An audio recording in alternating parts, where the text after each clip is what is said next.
Bismillahirrahmanirrahim. Assalamu alaikum. I hope all of you are fine and healthy. Today we are going to start another book that is Visual Basic. So हम इसमें discuss करेंगे visual programming को use करते हुए हम लोग visual basic में programming कैसे कर सकते हैं। उसके लिए हम फॉलो करेंगे आईटी सीरीज़ का 3rd एडिशन। अगर आप लोगों के पास ये बुक मौजूद है तो दैट्स गुड। अदरवाइज़ आप लोग ऐसा करें, या तो डाउनलोड कर लें या फिर आप लोग बाय कर लें। सो सबसे पहले before going into the details में जाने से पहले हम लोग ये देख लेते हैं कि विजुअल प्रोग्रामिंग क्या है और विजुअल बेसिक क्या चीज़ है। तो विजुअल प्रोग्रामिंग की बात की जाए तो कंप्यूटिंग में विजुअल प्रोग्रामिंग लैंग्वेजेस वो लैंग्वेजेस होती हैं जिसमें यूज़र्स क्रिएट कर सकते हैं अपने प्रोग्राम्स को मैनिपुलेट कर सकते हैं ग्राफिकली वो इजीली एलिमेंट्स को यूज़ करेंगे और अपने एप्लीकेशंस को क्रिएट करेंगे rather than writing code. Text लिख के बगैर या फिर कोड लिखे बगैर वो लोग ग्राफिकली एप्लीकेशंस को क्रिएट कर सकते हैं। और अब हम बात कर लेते हैं विजुअल बेसिक की। Visual basic basically 3GL event driven programming language. Event driven का क्या मतलब है कि ये सीक्वेंस में वर्क नहीं करेगा प्रोग्राम जो भी हम लोग इस पे लिखेंगे। बेसिकली इसमें कोई इवेंट अकर होगा, उसकी बेस के ऊपर, उसके रिस्पॉन्स के ऊपर कोई हम लोगों का जो प्रोग्राम है वर्क करेगा। ठीक हो गया।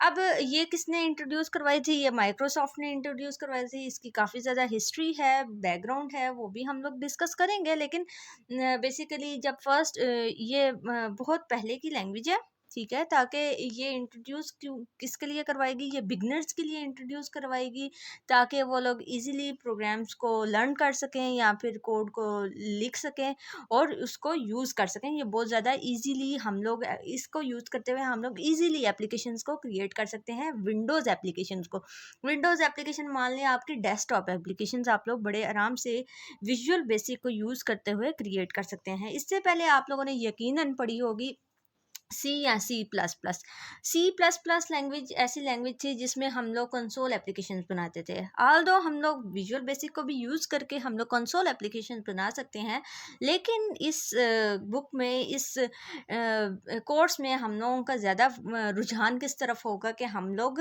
विंडोज़ एप्लीकेशन बनाएं, विजुअल एप्लीकेशंस बनाएं। सो स्टार्ट करते हैं पहले चैप्टर से।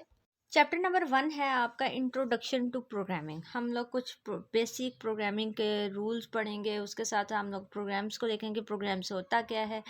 उसके बाद हम लोग एल्गोरिदम को स्टडी करेंगे। Then we move forward to the flow charts क्या होते हैं। देन प्रोग्राम डेवलपमेंट प्रोसेस क्या है। After that we will discuss about the programming languages, कुछ टाइप्स पढ़ेंगे। Then we know about the types of codes. After that the techniques पढ़ेंगे, programming techniques कौन सी हैं, बहुत इंपॉर्टेंट है पेपर के लिहाज से। इसके बाद हम लोग फाइनली ग्राफिकल यूज़र इंटरफेस पढ़ेंगे और हम लोग अल्टीमेटली बात करेंगे विजुअल बेसिक की या विजुअल प्रोग्रामिंग की। सो स्टार्ट करते हैं। सबसे पहला हमारा कंसेप्ट है जो problem solving, which is on the page number 2। Problem solving की बात की जाए, it is the process of identifying a problem and finding the best solution of it. Problems को सबसे पहले तो आइडेंटिफाई करना, और मल्टीपल सॉल्यूशंस हो सकते हैं एक प्रॉब्लम को सॉल्व करने के। तो अब जो बेस्ट सॉल्यूशन है उसको भी फाइंड आउट करना हमारे पास क्या होता है, प्रॉब्लम सॉल्विंग का एक हिस्सा होता है। अच्छा, तो हम अपनी डेली लाइफ में बहुत ज़्यादा प्रॉब्लम्स को हैंडल करते हैं, देखते हैं। हर प्रॉब्लम जो होती है वो डिफरेंट नेचर की होती है, उसके डिफरेंट तरीके से हम लोग सॉल्व कर सकते हैं। ठीक है। तो अब प्रॉब्लम्स को हम लोग डिफरेंट तरीके से सॉल्व कर सकते हैं, लेकिन ऐसा सॉल्यूशन जो कि फास्टर हो, लेस एक्सपेंसिव हो और मोर रिलायबल हो दूसरे सॉल्यूशन से, उस सॉल्यूशन को फाइंड आउट करना, या वो सॉल्यूशन आपका क्या कहलाएगा, बेस्ट सूटेबल सॉल्यूशन। इसके लिए हम लोग डिफरेंट स्ट्रेटजीज़, टेक्निक्स और टूल्स को यूज़ करते हैं ताकि हम लोग किसी प्रॉब्लम को सॉल्व कर सकें। कंप्यूटर में हम लोग कंप्यूटर प्रोग्राम्स को यूज़ करते हैं। जब भी हम लोगों ने किसी कॉम्प्लेक्स प्रॉब्लम को सॉल्व करना होता है, लाजमी तौर पे हम लोग कंप्यूटर प्रोग्राम्स डेवलप करते हैं। उसकी मदद से हम लोग जो भी प्रॉब्लम होती है उसको सॉल्व करते हैं। जैसे कि आपको पता है कि नेक्स्ट हम लोग ये डिस्कस करेंगे, प्रोग्राम होता क्या है कि it is a set of instruction that tells the computer to what to do, ठीक है। और ये किसी स्पेसिफिक प्रॉब्लम को सॉल्व करने के लिए लिखी जाती हैं। अब जो हमारे पास प्रॉब्लम सॉल्विंग टेक्निक्स हैं, वो 3 तरह से हम लोग प्रॉब्लम को सॉल्व कर सकते हैं, ठीक है। इन टेक्निक्स को फॉलो करते हुए, first is a program, other one is the algorithm, last one is the flow chart. Program की बात करें तो प्रोग्राम की अगर फॉर्मली डेफिनेशन देखी जाए, it is a set of instructions that tells a computer what to do. अगर आप ये भी लिखना चाहें तो ये भी गलत नहीं होगा। It is a set of instruction that are given to the computer to solve a particular problem. किसी पर्टिकुलर प्रॉब्लम को सॉल्व करने के लिए जो भी हम इंस्ट्रक्शंस कंप्यूटर को देते हैं ताकि हमारी वो पर्टिकुलर प्रॉब्लम सॉल्व हो जाए, तो हम लोग उसको क्या कहते हैं, प्रोग्राम। नेक्स्ट बात कर लेते हैं कि प्रोग्रामर कौन होता है। प्रोग्रामर ऐसा पर्सन होता है जो कि उस प्रोग्राम को लिखता है। जैसे कि इसको हम लोग कोडर भी कहते हैं। कोडर भी वही पर्सन होता है जो कोड लिखेगा। इसी तरह से प्रोग्रामर वो पर्सन हो जाएगा जो प्रोग्राम लिखते हैं। अब कुछ एडवांटेजेस हैं कंप्यूटर प्रोग्राम लिखने के। क्या एडवांटेजेस हैं? सबसे पहले तो हमारे पास क्या होता है कि हम लोग इससे बहुत ज़्यादा प्रॉब्लम्स को सॉल्व कर सकते हैं कंप्यूटर्स को यूज़ करके। कंप्यूटर में इंस्ट्रक्शंस दे के हम लोग प्रॉब्लम्स को सॉल्व कर सकते हैं। इसके साथ साथ जो रिपीटेडली काम परफॉर्म होना होता है और ऐसा काम जिसको बहुत ज़्यादा टाइम लग जाएगा, अगर उसको मैनुअल किया जाए तो हम लोग कंप्यूटर प्रोग्राम के ज़रिए वो बहुत जल्दी से कर सकते हैं। फॉर एग्ज़ाम्पल, अगर कोई ऐसी टास्क है जिसको रिपीटेडली 100 टाइम्स परफॉर्म होना है, तो अगर कोई पर्सन करेगा, कोई मैनुअली पर्सन करेगा, तो उसके लिए तो प्रॉब्लम होगी। लेकिन कंप्यूटर के लिए ये चीज़ करना इतना मुश्किल नहीं होगा। हम लोग इजीली लूप के ज़रिए हम लोग ये काम कर सकते हैं। नेक्स्ट है हमारे पास, आप program can process large amount of data. Large amount of data easily हम लोग प्रोसेस कर सकते हैं प्रोग्राम लिखने के बाद। इसको हम लोग डिफरेंट स्टाइल में डाटा को रिज़ल्ट को डिस्प्ले भी कर सकते हैं। इसके अलावा क्या होता है कि प्रोसेसिंग मोर एफिशिएंट होती है, लेस टाइम कंज्यूमिंग होती है। और इसके अलावा हम लोग क्या कर सकते हैं के सर्टेन टास्क को अचीव करने के लिए, टास्क को फुलफ़िल करने के लिए हम लोग प्रोग्राम्स लिख सकते हैं। इसके अलावा अब बात कर लेते हैं हम लोग फर्स्ट सॉल्यूशन की, फर्स्ट टेक्निक की, जो कि हम यूज़ करते हैं in order to solve a problem, that is algorithm.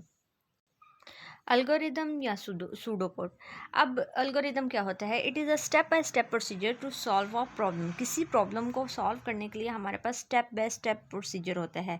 इसमें हम लोग क्या करते हैं कि जो प्रॉब्लम होती है उसको स्टेप्स के फॉर्म में लिख देते हैं, ठीक है। The process of solving problem become easier and simpler with the help of algorithm. जब भी हमारे पास कोई प्रॉब्लम आती है, उसका अगर हम लोग पहले एल्गोरिदम बना दिया जाए, बजाय कि हम डायरेक्टली कोडिंग करें, तो हमारे लिए जो प्रॉब्लम है उसको सॉल्व करना बहुत ज़्यादा सिंपल हो जाता है और इजी हो जाता है। तो यहाँ पे ये लिखा गया है कि सबसे बिफोर राइटिंग एक्चुअल प्रोग्राम लिखने से पहले आपके लिए ज़रूरी है कि आप लोग एल्गोरिदम लिख लें। अब प्रॉपर्टीज़ क्या हैं एल्गोरिदम लिखने की? आपने जब भी एल्गोरिदम लिखना है तो उसको किस तरह से लिखना है, आपने कौन कौन सी चीज़ें जो उनसे मद्देनज़र रखनी है। First thing is the problem को आपने ब्रेक डाउन कर देना है into simple and meaningful steps. जो भी आपके पास प्रॉब्लम आई उसको सिंपल मीनिंगफुल स्टेप्स में डिवाइड कर दिया, ठीक हो गया। उसके बाद आपने क्या करना है, उसको सिक्वेंशली नंबर कर देना है, ठीक है। फर्स्ट स्टेप हमारा, सेकंड स्टेप, स्टेप वाइज आप नंबर कर लें, 1 2 कर लें, ABC कर लें, इट्स अप टू यू, लेकिन सिक्वेंशली करना है। इसके बाद है आपके पास कि आपने थोड़ी सी डिस्क्रिप्शन दे देनी है, ठीक है। स्टेप्स जो हो, आप जो भी आपने स्टेप्स बनाए हैं वो थोड़े डिस्क्रिप्टिव हों या फिर इंग्लिश लाइक हों, ताकि समझने में आसानी हो, कोई प्रॉब्लम ना हो। अब एल्गोरिदम सूडो कोड क्या चीज़ होती है? ऐसा एल्गोरिदम जो कि सिंपल इंग्लिश लाइक स्टेटमेंट्स में लिखा जाता है, उसको हम सूडो कैड कोड कह देते हैं। कोई भी ऐसा स्टैंडर्ड नहीं है सूडो कोड लिखने का।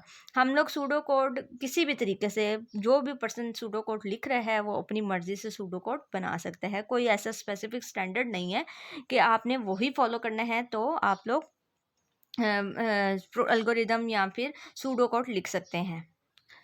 तो इसी तरह से हमारे पास जो प्रोग्राम डेवलपमेंट फ़ेज़ होती है या प्रोग्राम की डेवलपमेंट स्टेज होती है, उसको हम लोग सिंप्लीफाई कर देते हैं using by separating them into two parts. तो दो पार्ट्स कौन से हमारे पास? सबसे पहले तो है लॉजिक डिज़ाइन।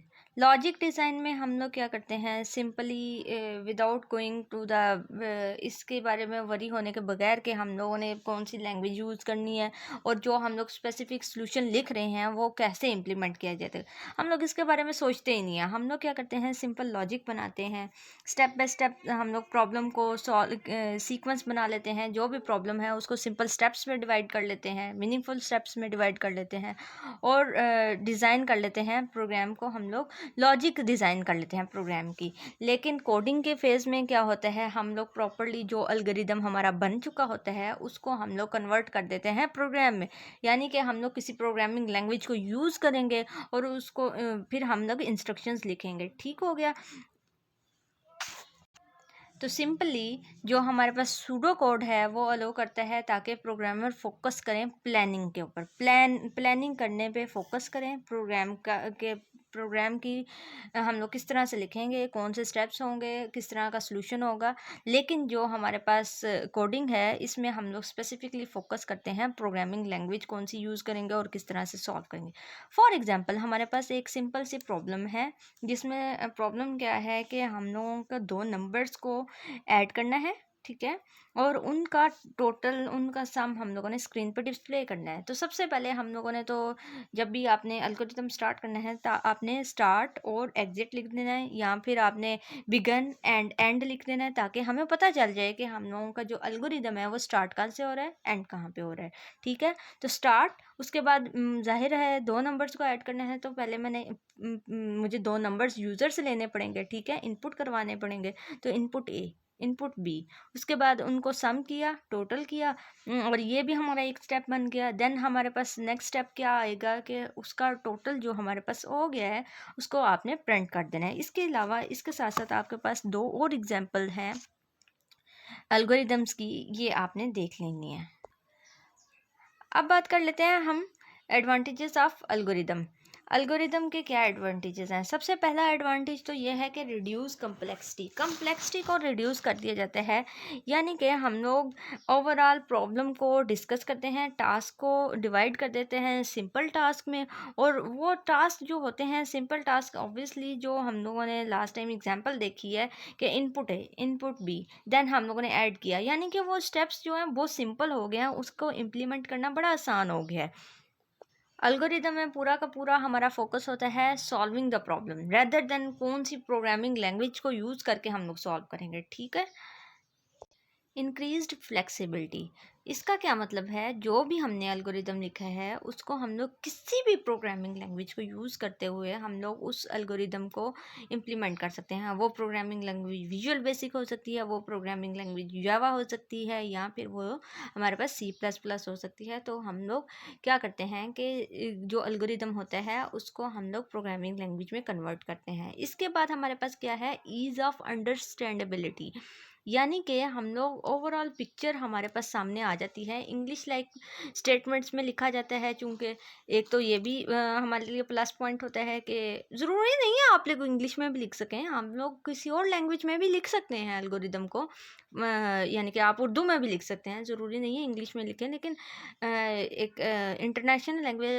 लैंग्वेज है चूँकि, तो इसलिए ज़्यादातर प्रेफर ये किया जाता है कि इंग्लिश में लिखा जाए। अच्छा, इंग्लिश लाइक स्टेटमेंट्स होती हैं तो हर किसी के लिए अंडरस्टैंडेबल होती हैं, तो ईज़िली अंडरस्टैंड कर सकते हैं हम।